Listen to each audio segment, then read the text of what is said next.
Money Radio, discussing the business of making and spending money. Good day, welcome to another edition of Money Radio, reaching you on Leadership Television. Thank God it's a bright new day. It's the first edition for this week in the month of November 15th, 2022. With me in the studio is the editor of National Economy. He's an in-house analyst, Kingsley Ali. Kingsley, Good afternoon. good to have you in the program Thank you. this week. Hope you had a beautiful weekend. Oh, yes, and you? Yeah, thank you so much. I sure did. All right. Yes, without wasting much time, we are going to be reviewing and discussing front page news stories on national economy, a business newspaper. Let's see what national economy is saying this Monday. Mass exodus of Nigerian professionals whose gain. Mass exodus of Nigerian professionals whose gain. Whose gain? Kingsley, there's been so much talk is been on public discourse about Nigerians that are leaving the country in droves, especially professionals. Yeah. And it's what gave rise to the term medical tourism among health practitioners, especially doctors. Yeah. You understand? And it cuts across all professionals. Now we are seeing mass exodus from a trend or a report carried that discovered that Nigeria is fifth among global nations that have its nationals immigrating. Yeah, there's no doubt from that report. You can infer that the country is facing at the moment existential crisis. Yes. Judging by the levels of insecurity, look at the economy, and even the forest crisis, it has really compounded the issue. So a lot of people now can no longer even survive the next day. So they are, especially professionals, most are underpaid. You look at go to the high. It's so but sorry to cut you in. You discover that among professionals, the quest or the drive to emigrate is so high, and one begins to wonder, like, you people, you already have jobs. What about the unemployed ones, Nigerians, mass of unemployed Nigerians that trying to make ends meet? But guys, you have job, you are well engaged, yet you still want to leave. Yeah, the problem is again job security. That's also an issue, and the welfare package. Let's take for instance people in the medical line. Every time you see them going on strike, every time you see them, trying to resolve one issue with government or the other, which most of the times it ends in frustration for them. So to them, the best thing is to just go with. Was it not just early this year? Saudi conducted the interview in one of the hotels in after territory, Abuja, and they were lucky up to be interviewed. Yes, a lot of them were taken for placement abroad, overseas. So when you go to most overseas hospitals now, you see Nigerian doctors. They are doing so well. They are doing so well. They are doing excellent. And they're not so much. They're not overburdened either. What is the difference? When they were home in Nigeria, they weren't as prominent or weren't as proficient, one would say, when they were in the country. But outside the country, you see that they are doing so much better. They are doing so. It's just about the environment. It's about creating a conducive environment for them to work. Not just the people in the medical line. All the professionals are cross-board, The problem in this country is that it's not conducive. It's not conducive. So you notice that this mass exodus now in the banking sector, in the ICT, even in the media, across. People are living in droves. Some of them will go 2 years, maybe visitors, and then after that they abscond. Yes, they are still. They not come back. They won't come back.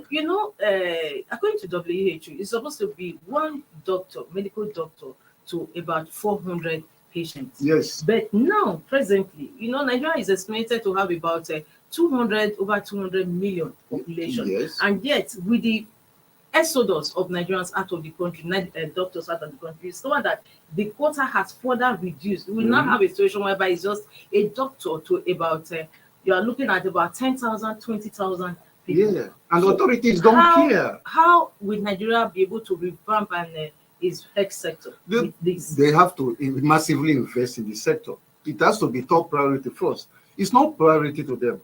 That's the simple truth. Look at it. Look at all the top government functionaries. Look at where they go for treatment. It's not important to them. Mm. They don't bloody care. If people are dying in the hospital, it's not their business. So that is the reason. So these doctors, one, they're overburdened. Mm. Two, they are not even giving that little respite, you know, to at least leverage on the fact that they have worked, they should earn better. Nobody gives them that. You know, every time the government plays politics with all these things, that has led to the situation we found ourselves now. So it will continue for a long time to come. And the country, in the long run, will lose. Yes, like what you just said, that Nigerians have government or leadership, they are playing politics with everything. Yeah. That's right, the health sector. Yes. But a situation whereby we should be looking at the leadership, especially the crop of leaders that are going to be being empowered in next year. Yes. May whatever. Yes. Next Yes, year, you know? yes. They should be looking. Health sector is supposed to be a long-term planning. Mm-hmm. A situation whereby there are no equipment Mm-hmm. in most of the hospitals, especially federal government hospitals, Yes. and there's no good policies to attract, even make these doctors to stay behind. And Yes. so what is going to happen at the end of the day? Because we had this present administration telling us that, oh no, there will be no medical tourism. Yes. Government officials, they are going to stay home, they are going to yes. get treatment Yeah. in Nigerian hospitals, yet the opposite is the same. So we can still have the same situation now with this present crop of leaders coming up, telling us that, oh, we are going to do this, we are going to do that. So how are you going to hold them accountable at the end of the day? Yes, you know, it boils down to what you just said. It's about electing the right kind of leader. Just check out even this period they are doing their campaign. How many times some of them have traveled? Yes. Gone out, they say it's for medical treatment. Every day, are there no good hospitals in Nigeria? Yes. There are good hospitals. They can start by setting an example. If you feel they are not good enough, then you know what to do to upgrade them to standard. They don't care. Talk is cheap. So that is what they always bask on. They will just tell you, I will do this, I will do that. How do you get to that point? They don't know. So the next president, the next president should be somebody who's conscious of some of these issues, who has this kind of humane heart. You know, you can't have many hospitals in this country. Apart from the private ones anyway, and even the private ones again, they are not so like super standard. Yes, they are not so super. Yeah, because they can get away with a lot of things.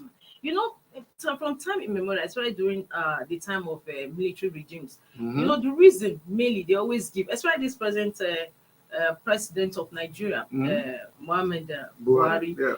He said when he was head of state, when they were taking over power then as a head of state, he said that our hospitals are mere consulting clinics. Yeah. So what has changed over the years? Nothing has changed. Mere talk. They are still consulting clinics. Kingsley, you know, this is part of the reason. Medical tourism is part of the reason why there's so much pressure on foreign exchange dollars. We are talking about Naira having a free fall. Many people are chasing dollars, many, and it's just few. They need to go out. When you are going for medical tourism, you need this foreign exchange. Foreign exchange. And the situation whereby what our students are currently facing. Students are studying overseas. They are being relieved. They cannot continue their studies because there's no dollar. They cannot have access to dollars to pay their way through. So what should our leaders do? Because you asked the national economy, say, whose gain is it? Of course, the country is losing. That's number one. Yes. Let's forget all the talks about diaspora, remittances, and all those. No, forget about it. The country is losing.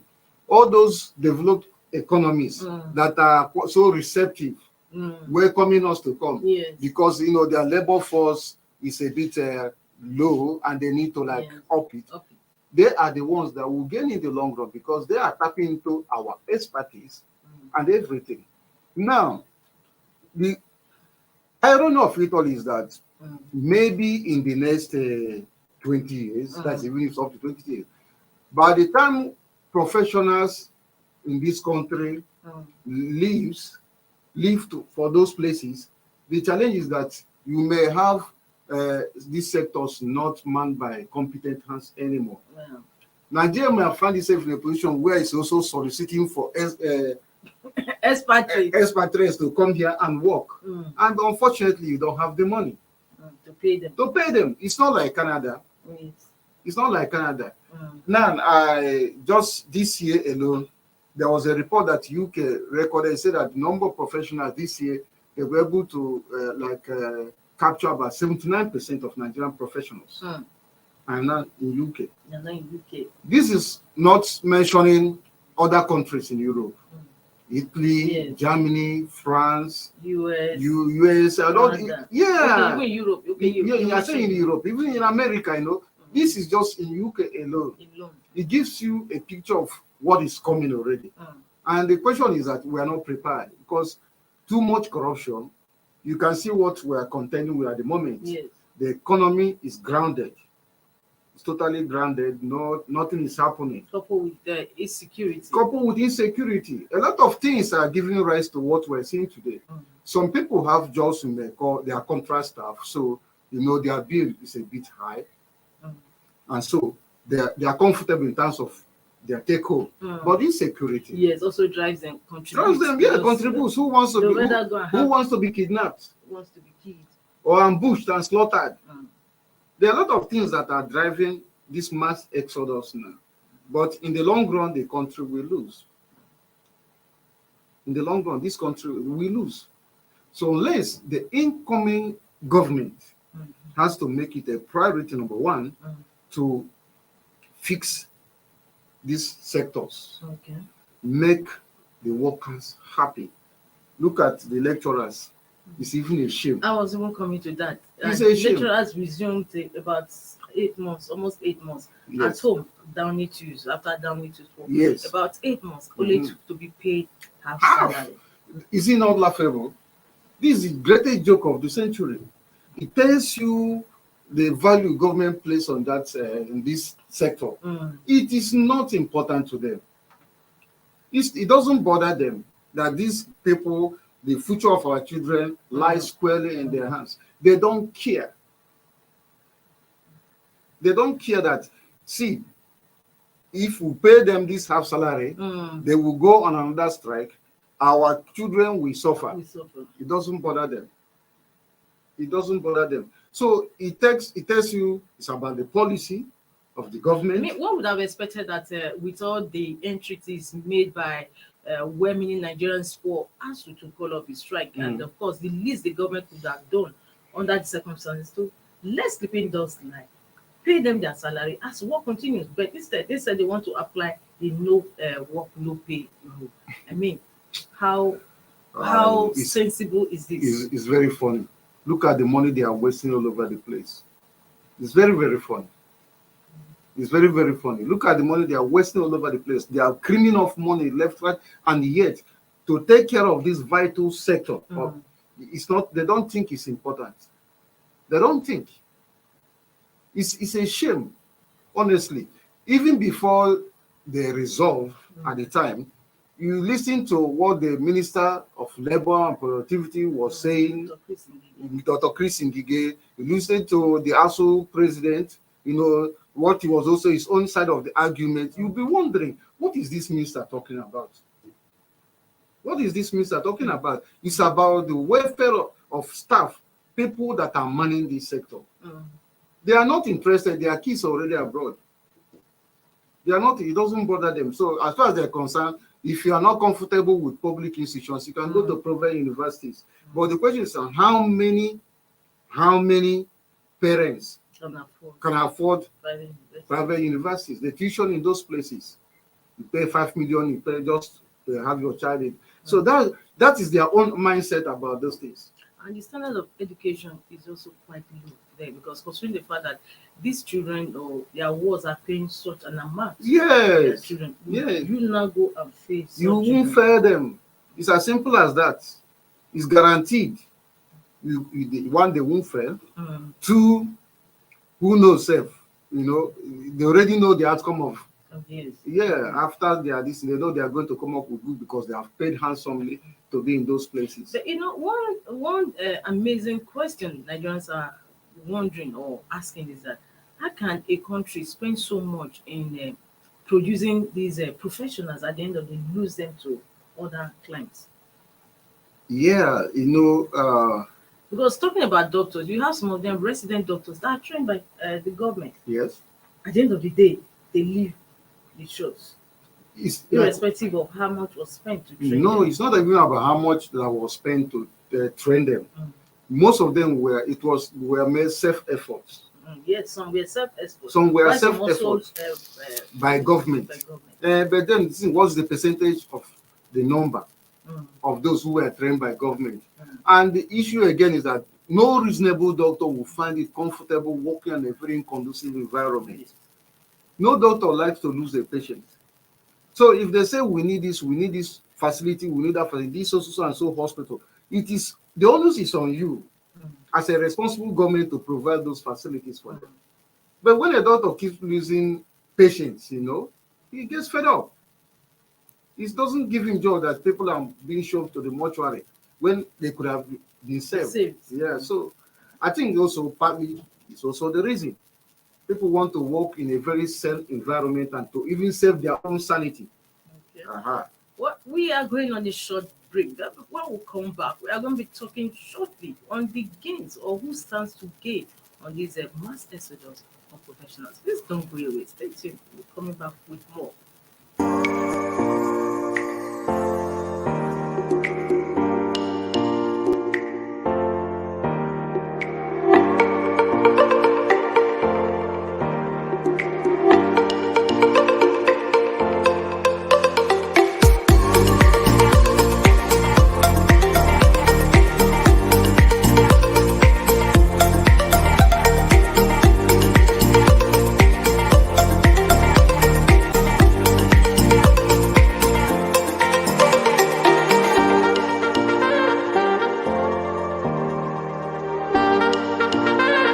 For sponsorship and advert placements, please contact 080-3688-6158. Last Word Leadership Podcast Studio. You have the last word.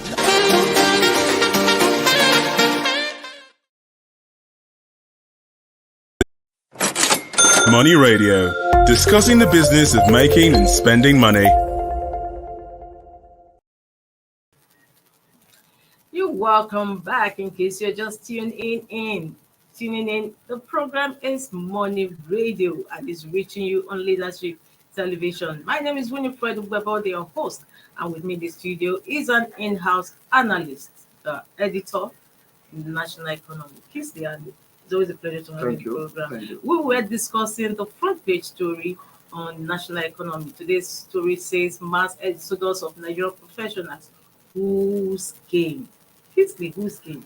We've been having talk about issues, how the situation, the present situation, and has made it unfavorable Yes. for these professionals Yeah.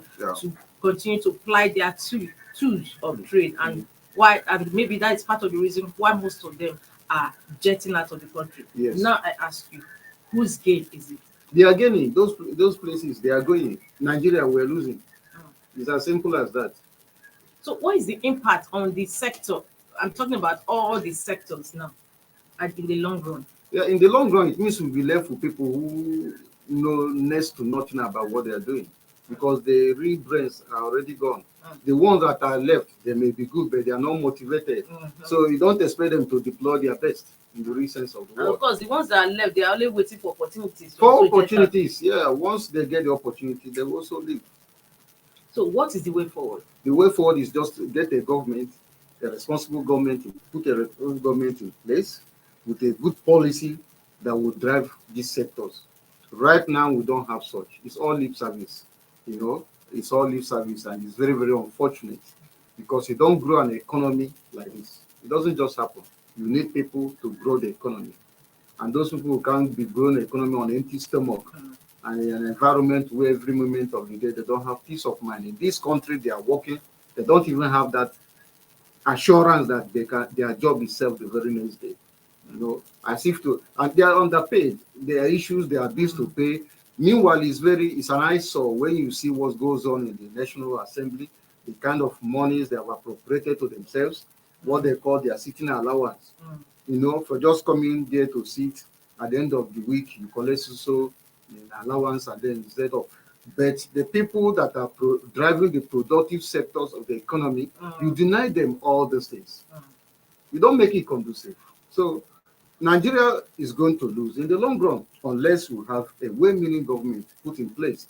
And that is where it's your responsibility, it's my responsibility to ensure we vote in the right candidate. And we pray sincerely that politicians, the corrupt ones among them, will not tamper with the beavers. So at least we get somebody who can drive this country. Yeah, at the moment, many people, many professionals have lost hope, and their only means of survival now is over there. They're not looking back. If you look at the records, when you started, you mentioned Nigeria now is number 5 globally now in terms of immigrating. Do you even know also that some Nigerian professionals are migrating to some other African countries? Outside African countries? Yes. A country like Seychelles, a country like even a lot of them, they are not just Europe. These ones. Just the same way as students are going to Ghana, all these Benin Republic. Yes. Some of them are migrating to those climes, where the environment is very conducive, they are well taken care of, they are treated with dignity. Not here where nobody cares what happens the next day. They don't bloody care. Their own is to just continue doing what they are doing and threaten you. And you don't get people to do the right thing when you begin to threaten them and you've not provided them with the wherewithal and the things they needed to work with. So it's a sad situation. It's a sad situation. That's why we this. And as we were talking, last week's your cover too, we also talked about the Manufacturers Association of Nigeria, NEC, and other bodies raising the alarm over the high tax burden of some of these companies, and they are folding up because they cannot meet up. So it's part of what we are talking about.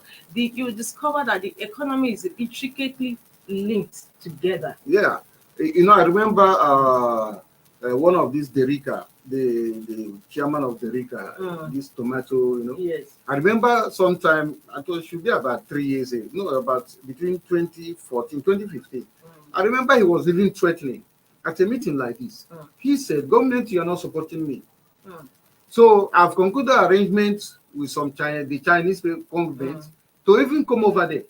So if I don't get the necessary support, by way of loan facilities and all those, without all these translating taxes and all that, he will leave.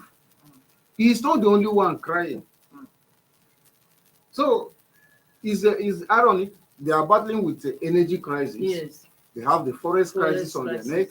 Of course, the tax burden, we have mentioned it, And so how do they survive? How would they survive? But last week he said they have about 5 pending bills before National Assembly, all on tax increase. All on tax increase. At the end of the day, you bet me, at the end of the day, it will still go the way the ones before them went. The issue is that they are telling government, you don't run a country like this. It doesn't cost. Go and look at how much they say they used to refurbish the National Assembly. Renovate the National Assembly. Look at the billions. It's quite huge. Quite huge. So, you have to find a way of scaling down this corruption thing. It's too much, and it's affecting the real people that want to really, help this economy.